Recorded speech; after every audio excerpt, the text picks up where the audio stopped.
When it comes to the oldest monarchic autocracy in the East, many people might first think of ancient Babylon. However, before the Babylonians appeared, there was an even older and now forgotten state, the Akkadian Empire. It was the earliest unified state in the Mesopotamian civilization and ruled the region for over 2 centuries, covering areas that today include Iraq, Syria, and Kuwait.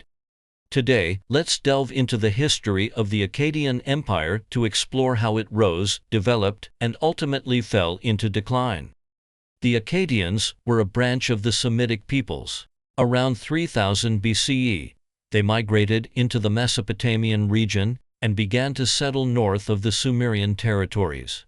At this time, the Sumerians were in a period of city-state rivalry and had not yet unified.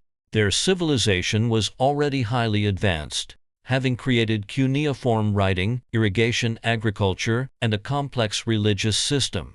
The Akkadians naturally learned from the Sumerians and began transitioning from a primitive tribal society. By around 2700 BCE, the Akkadians had gradually established numerous cities in the area, which came to be known as Akkad. However, the Semitic peoples were still subordinate to Sumerian rule and could not compare in overall strength to the Sumerian civilization.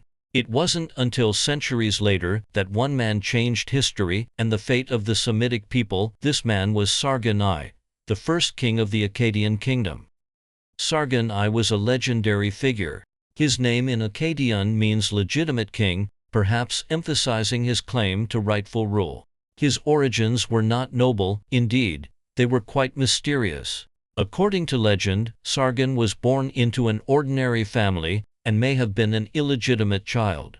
His mother was a temple priestess, and after his birth, he was placed in a basket and set adrift down a river, eventually being rescued and raised by a gardener. In his youth, he worked as a slave, porter, and well digger. As an adult, he became a servant to Ur-Zababa, the king of Kish. Later, Sargon led a coup, overthrew the king, and became ruler of Akkad. In 2334 BCE, through military conquest, he defeated Lugal-Zagisi, the king of Lagash, and established a new unified state that was different from the Sumerian city-states, ending the city-state political system in summer. The Akkadian Empire not only unified all of Babylonia, including both Sumer and Akkad, but also conquered many other civilized states, expanding its territory to unprecedented levels. At its peak, it stretched east to the Iranian plateau, south to the Persian Gulf, and west to the Mediterranean Sea. Sargon truly deserves to be called the first great emperor in human history. After conquering Sumer, he didn't immediately focus on further external conquests. Instead, he began internal administrative reforms. Unlike the political system of the Sumerian city-states, Akkad replaced city-states with provinces and allowed former city rulers to become provincial governors or city administrators. This was a brilliant move, since these original rulers were neither executed nor stripped of all power. They readily served the empire, which quickly brought stability to the Sumerian region. However, in newly conquered areas and among key imperial positions, Akkadians held most of the authority. Sargon the Great showed deep respect for Sumerian civilization. He adopted the Sumerian astronomical calendar and inherited their achievements in mathematics, architecture, and literature. He also collected books and built dedicated reading facilities. While Akkad conquered Sumer, it also fully inherited and promoted Sumerian civilization. Sargon also revered the Sumerian gods and built numerous temples for them. This was partly an effort to win the support of the priestly class. He even made his daughter a priestess in the city of Ur, assigning her to serve the moon god Nana and giving her the Sumerian name Enheduanna, meaning high priestess serving the gods. Enheduanna is recognized as the first recorded female poet in history. She praised Nana and Inanna and wrote hymns to many other gods, with her works spreading across 35 Sumerian cities. Sargon called himself the holy priest of Anu and the great Nsi of Enlil, not only expressing his respect for Sumerian culture, but also legitimizing his rule in religious terms. Later Akkadian rulers continued this practice, sending their daughters to temples in cities like Ur to serve as priestesses, thus stabilizing the empire. Sargon I ruled for 55 years. After his death, his son Rimush succeeded him. Rimush continued to consolidate his father's legacy. He suppressed rebellions in summer and continued military expansion. However, his reign was short, only 9 years. He was followed by his brother Manishtushu, an excellent military leader and ruler. Manishtushu further expanded the empire, conquering islands in the Persian Gulf and securing rich copper resources. He also suppressed multiple revolts, strengthening imperial control. The reign of Sargon's grandson Naram-Sin marked the peak of the Akkadian Empire. Ruling for over 50 years, Naram-Sin suppressed numerous rebellions and continued territorial expansion, even reaching the Oman region. His campaigns brought wealth and slaves, stimulating economic prosperity. To standardize taxation, Naram-Sin introduced a unified system of weights and measures. He also implemented a year-name system for record-keeping, naming each year after a major event of the previous year. Culturally, the empire flourished under Naram-Sin. Akkadian was made the official language, but Sumerian was not abolished.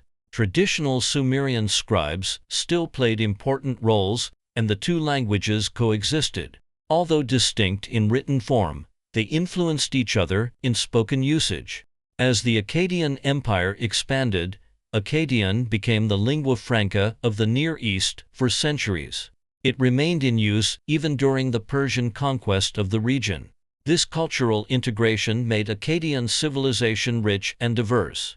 Akkadian cuneiform writing was also adopted by neighboring peoples, promoting cultural dissemination. Naram-Sin was called King of the Four Corners of the World, signifying the unprecedented height of his reign. Under his rule, the empire's economy, culture, and military reached their zenith. However, his rule was not without challenges. In his later years, multiple rebellions broke out. Though suppressed, they sowed the seeds of decline. Internal strife and external threats, decline was inevitable. This is the law of history, and the Akkadian Empire was no exception. Starting in the 22nd century BCE, the once glorious empire began to decline. First, internal political conflicts intensified. As the empire expanded, local powers grew stronger. Some governors, having amassed wealth and power, became increasingly autonomous, disobeying the central government while competing with each other. This led to chaos within the empire. In some areas, even peasant revolts erupted. Though these uprisings were eventually crushed, they severely weakened the empire's foundations. Second, external threats increased. The Gutians, a nomadic people from the north, began frequent invasions. Known for their cavalry, mobility, and ferocity, the Gutians were skilled in guerrilla warfare across steppes and deserts.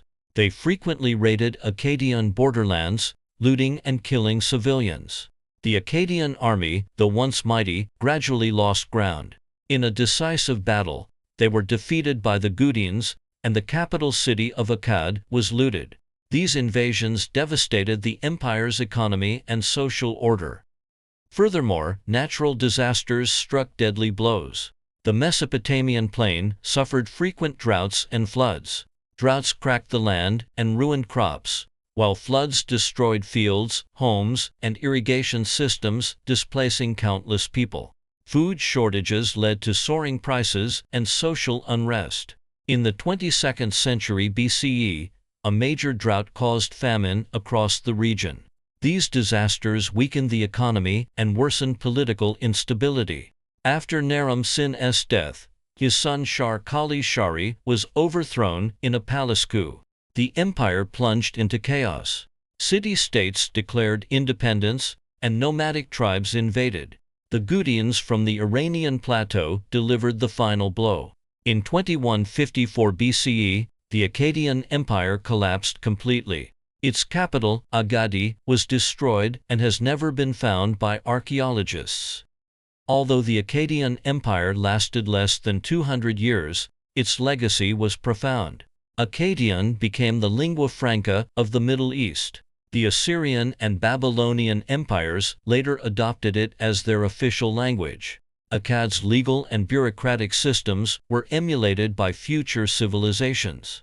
Culturally, the Akkadians compiled the Epic of Gilgamesh, one of humanity's earliest literary works. Its story of the Great Flood had a far-reaching impact on later generations.